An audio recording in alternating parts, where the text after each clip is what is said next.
Good morning. Good morning, guys. How are you? Great, great. Good morning. What can I get you today? Do you? Oh, of course, yeah. 28-inch special, right?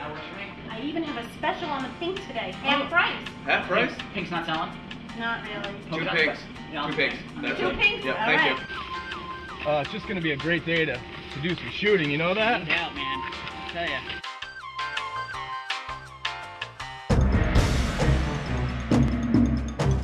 Well, you know how it is around here this time of year. Well, it seems to be about year-round these days, though, isn't it? Good thing I gave myself extra time on this trip because I was going slower. I could see where you could lose control if you hit some of those bumps too fast. You're going off the road at some points. They actually drive on the other side of the road. Have you ever noticed that? Oh yeah, I see it all the time. I see it all the time. Absolutely terrible. It's an embarrassment. I had seen a sign that said rough road ahead for a certain amount of miles, and I was like, oh, I don't think I've ever seen a sign like that. There's 5 miles of rough road in this direction.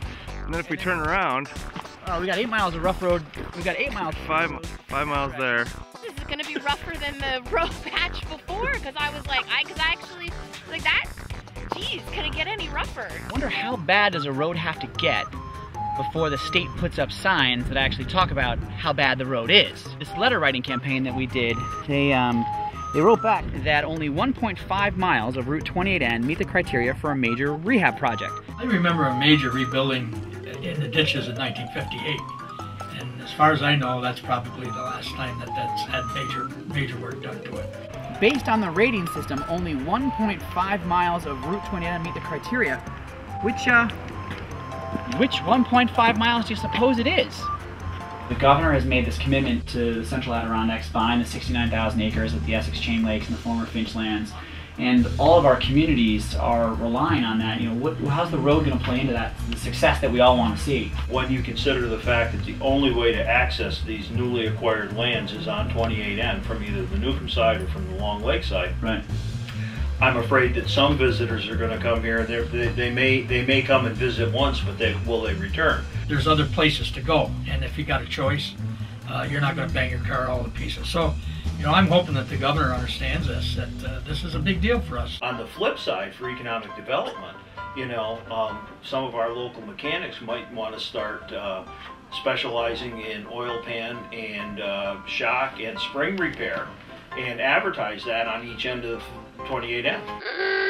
Springs, bushings, tires, Wheel bearings, Cracked rims. cracked rims. You see parts along that road all the time. It's pretty evident that it's falling off the trucks because of the bouncing. Yeah, I'm gonna have to go with part of the vehicle. I noticed it wears the tires out quicker, it's harder on the suspension, the wearing. It raises cane on the front ends. Yeah. You know, just ball joints and wheel alignment. It happens at a much more increased pace. I'm not a mechanic. Yeah. I'm guessing this is the kind of thing you want Yeah. in your rig, not out of your rig. They're talking about bolts coming out and shearing off, and you know that's exactly what they're talking about. I mean, it takes an extra 45 minutes to go one way right now. And so what does that mean for gas? What does that mean? It drops probably your fuel efficiency from 4 to maybe 2.5 Yeah. miles per gallon. I had a meeting this morning in my office from somebody that came from Saranac Lake.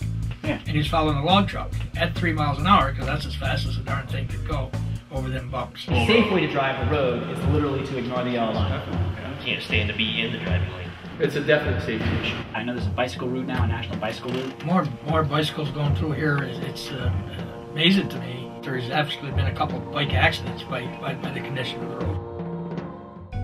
Cretaceous maybe, you know, it's hard to say. Jurassic, it's hard. We'd have to really get in there, I think, and probe. You've got like an older, like another geologic layer down here. So this is beyond just, resurfacing. Oh, This is way beyond resurfacing. That road needs a major reconstruction. There could be parts of Yugos down there. There could be parts of Vegas. I mean, you really don't know what's under those layers. If we can spend that kind of money on purchasing land for the forest preserve, then where is the money to maintain the infrastructure that will get you to and from that forest preserve? This is the only road across the middle of the park.